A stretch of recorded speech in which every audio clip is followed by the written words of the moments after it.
Keep on Sobat Sri Forever. Assalamualaikum Sobat Citra di Wonosobo dan di mana-mana. Selamat pagi menjelang siang. Jumpa kembali bersama Ricky Bibisana. Dan seperti biasa di hari ini hari Kamis ya Sobat Citra ya. Kita ada special talk juga, yaitu kita bekerja sama dengan Puskesmas 1 Wonosobo ya, dengan hari ini udah datang juga ini Sobat Citra yang ditunggu-tunggu ya, sering ditanyain juga nih sama Sobat Citra nih. Mbak Sari, apa kabar? Kabar baik, terima kasih. Sehat-sehat ya Mbak Sari ya? Alhamdulillah sehat ceria.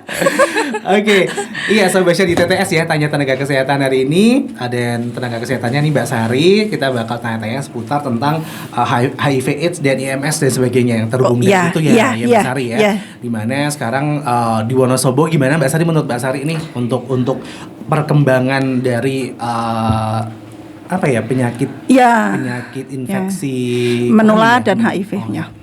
Itu gimana Mbak Sari untuk sampai sekarang ini? Ya karena memang media sosial sama aktivitas pariwisata kita bagus, otomatis ada plus minusnya ya dari pariwisata kita naik. Penyakit yang menyertai dari hasil pariwisata itu ikutan naik. Jadi sampai sekarang mencapai ribuan. Tapi yang tercover di Puskesmas Sidojoyo yang berobat rutin, yang positif, akses ARV 54 lah bulan ini ada yang reaktif lagi satu, berarti 55 orang. 55 orang? Ya. Dari ribuan nih yang tercover di Puskesmas? Ya, yang Puskesmas Wonosobo 1. Lainnya ya? Kan ada Puskesmas lainnya juga ada. Tapi yang paling banyak Puskesmas Wonosobo 1. Ya. Kalau yang paling banyak sekali RSUD. Ya ada 500-an itu. 500-an ya. 500-an di biasa sana. Banget ya Sobat Citra. Mbak Sari ini juga sering terjun ke lapangan langsung ya. Iya. Pakai parasut? Enggak ya. Pakai swimming.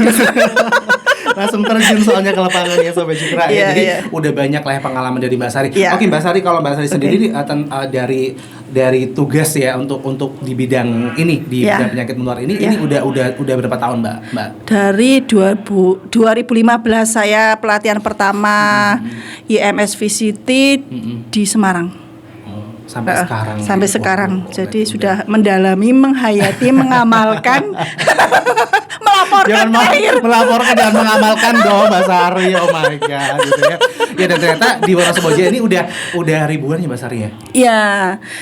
Ya karena memang fenomena gunung es ya Mas. Jadi kelihatannya memang sedikit kita mengcover karena mereka nyuwun sewune di urutan. Mereka nyuwun sewune datang ke puskesmas dengan gejala, langsung kita tindak lanjuti pemeriksaan, hasilnya positif, langsung pengobatan.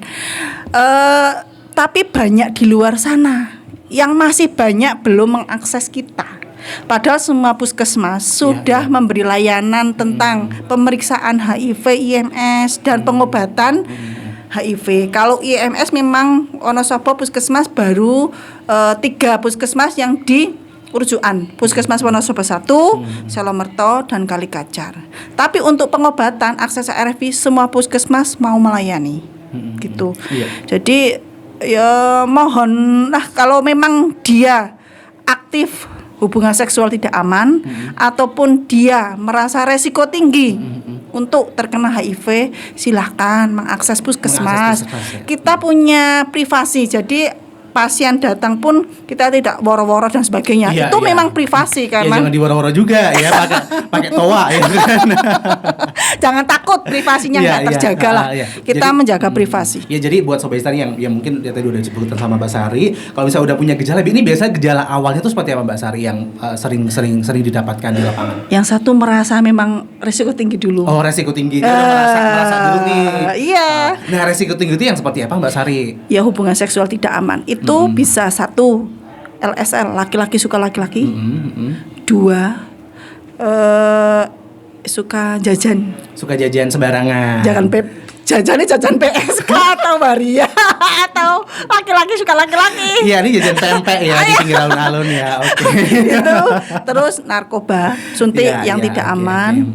Gitu. Terus ibu hamil tapi dia merasa suaminya tidak fine, sering jajan, itu memang resiko tinggi. Jadi ibu rumah tangga yang fine tapi pasangannya laki-lakinya kok kelihatannya dia biayaan, nah Pecicilan gitu ya. pecicilan, ya dia termasuk resiko tinggi, perlu periksa. Iya, oke. Jadi harus tahu diri juga. Iya. Ya, atau mungkin istrinya yang melaporkan itu gimana, Mbak Sari? Nggak apa-apa. Nggak apa-apa ya. Kita dapat pasien kayak gitu banyak. Sering Banyak misal ya? IVA ya, misalnya dia datang untuk pemeriksaan dini kanker rahim, Oke, kan ada ya di Iya, program iya. puskesmas. Tapi begitu dilihat ini ada IMS, infeksi menular, itu bisa kondiloma atau kutil dalam kelamin, atau terdapat apa-apa yang masuknya IMS, dia langsung konseling ke kita. Dirujuk ke klinik Iya. Melati. Kita klinik Melati ya. Terus kita periksa ulang sesuai keluhan. Misalnya keluhannya ini. Coba suaminya suruh ke sini. Konseling lagi. Tapi konselingnya pisah. Kalau nggak bisa nanti tarung di situ. Saya yang kena. Bisa. Berarti yang privasi juga. mengenai Mbak Sari nih. Privasi juga, jadi satu-satu. Suaminya saya gali apa iya dan sebagainya. Kalau dia ngaku iya, jadi dia periksa harus pengobatan biar nanti save-nya bareng-bareng. Ketika iya sudah pengobatan semuanya, terus kedepannya mau bagaimana. Misalnya komitmen udah cukup di sini, yang kemarin-kemarin sudah, yang kesana dibangun yang lebih baik lagi.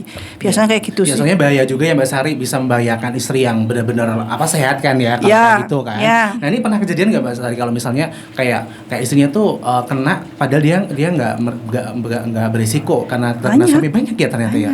Banyak. Yang tragis lagi, istrinya lulusan Ponpes. Padahal udah ngalim, udah sholat, udah apa-apa, udah bagus lah, Sirotol Mustaqim lah di arena area itu ya. Di arena rumah tangga Sirotol Mustaqim lah. Iya. Tapi nyatanya ya suaminya jajan, akhirnya Iya. bawa HIV. Saya kedatangan tamu yang luar biasa ini. Iya. Ini mak eciknya LSL ini. Dia sangat tahu mak. Ini tamu tadi undang tapi datang aja ya. Saya undang, diundang, tapi Mas. kebanan. Kebanan. Ini Mbak Tika. Oke Mbak Tika. Halo Mbak Tika, langsung gabung aja kali ya. Iya. Oke. Iya. Ini Mbak Tika di bagian apa nih Mbak Sari? Ini dia itu LSM dari WYC. Oh LSM WYC ya. itu World Young Center. Apa WC? Wonosobo Youth Center. Wonosobo Young Center itu. Wonosobo Young Center.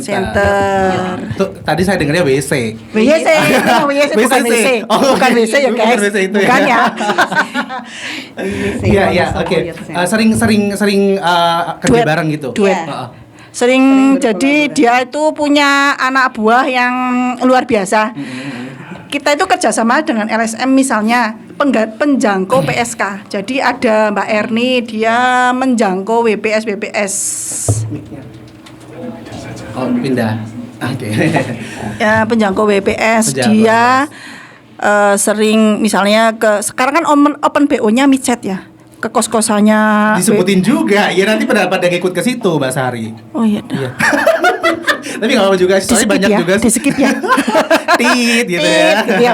Jadi dia nongkrong di mana-mana, tapi intinya rentan. Kalau enggak, pasien yang datang ke saya tapi dengan keluhan IMS, dia baru jajan di sana. Nanti saya calling, Mbak Erni, tolong Mbak, saya dapat pasien ini, dapatnya dari dia langsung mencari tracking. Iya, iya. Nah ini LSL. Oh, Ya. oke, berarti langsung aja kita tanya ke Mbak Erni. Mbak Erni. Bukan Mbak Tika. Oh, Mbak Tika ya, Mbak Tika. Mbak yang BPS. Oh, Mbak Tika, Ini ya. yang LSL. Mbak Tika tadi malah Riki mau menyebut Mbak Lintang. Oh, Jauh ya kejauhan ya. bukan Mbak Bulan ya.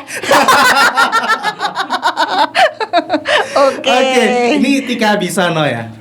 Bukan Tika aja ya. Anderson. Anderson. Oke Mbak Tika, baru pertama kali ke Cita FM kayaknya. Dulu pas masih SMP sering main ke Oh sering sini main ya. kesini main aja Sering ya. attend. Oke. Iya. Oke Mbak Tika, apa kabar, sehat ya? Alhamdulillah senang sehat. banget Riki bisa kedatangan Mbak Tika nih, karena Mbak Sari Mbak Tika jadi kesini nih. Iya. Ya kan. Kalau nggak Langsung di-calling. langsung di calling ya. Oke, kita langsung tanya pengalaman aja deh. Iya, Langsung iya. Mbak Tika. Boleh, Mbak Tika kan boleh, juga boleh. sering terjun ke lapangan nih Mbak Iya. Tika. Gimana menghadapi orang-orang yang memang udah terkena? Tadi kayak HIV/AIDS dan mungkin penyakit menular lainnya. Ya karena kebetulan kan saya dan teman-teman itu di Wonosobo bergerak di bidang penjangkauan dan pendampingan HIV/AIDS di Wonosobo itu kan udah sekitar ada, kalau saya tuh 7 tahunan. 7 tahunan. Iya, jadi kalau sekarang sih sudah ini ya, sudah biasa, bukan hal yang tabu. Kalau awalnya memang iya ya. Karena memang sebenarnya itu tabu atau tidak tabunya itu karena tidak ada edukasi sebenarnya. Jadi kalau kita sudah teredukasi, sudah paham mengenai apa itu HIV, ya saya pikir itu akan menjadi hal yang biasa gitu. Karena HIV itu kan nggak mengerikan itu ya, nggak semengerikan semengerikan yang dibayangkan orang yang belum ada obatnya lah, yang bisa menular ini itulah gitu kan. Tapi sejauh ini kami bekerja sama dengan beberapa layanan, termasuk Wonosobo 1 sama Mbak Sari juga. Itu kan layanan favorit kita ya. Dari dulu ya. Favorit ya. Sudah dari dulu memang pelopor layanan puskesmas selain rumah sakit yang sudah bisa pengobatan ya. Nah jadinya memang sudah kasarannya kalau kita ngomong tuh dedengkot ya kalau udah expert banget gitu ya. Udah jadi penghuni ya gitu ya. Jadi sudah kayaknya kalau misalnya suruh pindah kayaknya nggak mau lagi gitu ya. Jangan, nanti kita susah untuk koordinasi. Kita susah nanti minta pohon yang lebih gede lagi gitu kan. Maaf ya Mas Ari, bercanda ya. Gak apa-apa. Bercanda. Jadi ya kalau kami alhamdulillah sudah banyak klien-klien yang kami dampingi dan sampai sekarang alhamdulillah sehat-sehat ya Mbak. Alhamdulillah. Ya. Dan yang masing-masing nggak tertular gitu kan. Yang seperti orang nggak semudah itulah. Tidak semudah itu. Jadi kalau kita tuh tahu iya begitu. Kalau HIV itu kan nggak kayak COVID ya. Ataupun kalau kita yang paling lebih mengerikan lagi itu yang lagi jadi isu di Wonosobo itu TB ya. TB itu ya. Kita ngomong kayak gini nggak pakai masker, aduh langsung. Tapi kalau HIV rendah gitu, meskipun kita ada pendampingan, kita tinggal satu rumah menggunakan alat makan, iya tuh aman lah. Iya. Oke, dan ini sering kali kan kayak HIV/AIDS ini kan berhubungan dengan yang namanya hubungan yang bebas gitu ya. Dan ini seharusnya kan kalau misalnya berhubungan kayak gitu kan harus menggunakan pengaman gitu ya. Kayak untuk sekarang aja menggunakan pengaman, bilang kondom aja tuh kayak tabu banget ya.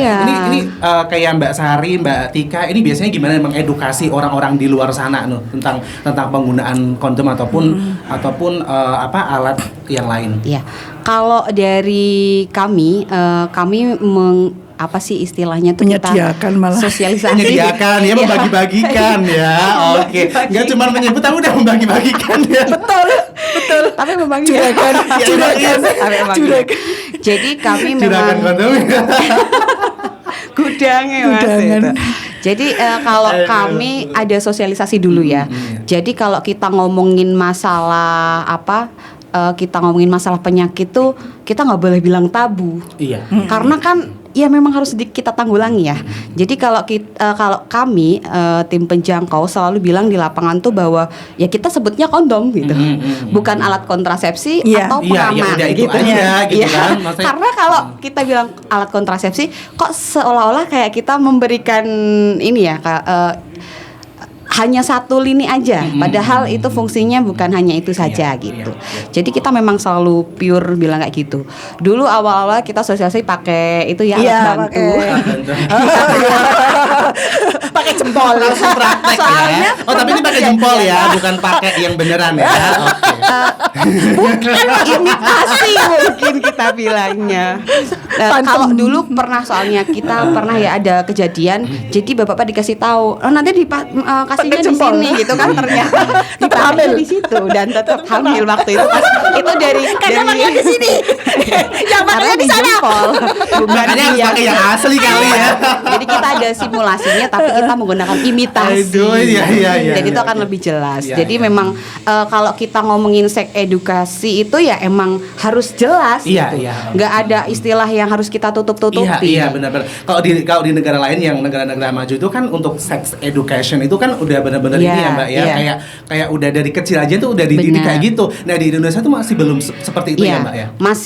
Masih belum, tapi kita sudah mulai ini ya, sudah ada gerakan-gerakan dari berbagai lini masa terkait dengan ini gerakan Sex education. sex education. Dari kecil udah dikasih tahu mana yang boleh dipegang Udah dan mulai ada enggak. perubahan lah sekarang Iya, lah, benar gitu kan. sekali. Sekarang juga sekolah-sekolah sudah mulai meminta pihak puskesmas kalau ada siswa baru itu pendidikan sex education ya Dek.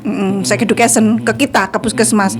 Kita ke sana memberikan sex education yang ada teorinya, terus apabila seks bebas akibatnya apa itu ada. Jadi mereka kalau ya mendengarkan dan menghayati ya insya Allah tidak melakukan. Iya. Ataupun melakukan pun dengan safety. Iya. Karena sejatinya itu Indonesia samalah dengan negara lain tingkat seks bebasnya, cuman lebih tertutup. Lebih tertutup, iya bener banget dan lebih mirisnya lagi sekarang tuh kayak apa ya, kayak anak SMP SMA tuh udah ada yang kena itu ya. Waduh, nanti kita bahas lagi deh ya. Kita jeda iklan dulu, kita istirahat Oke. dulu ya, Mbak Oke. Tika dan Mbak Sari ya. Oke. Iya, sambil minum-minum ya. Baiklah. Minum-minuman halus.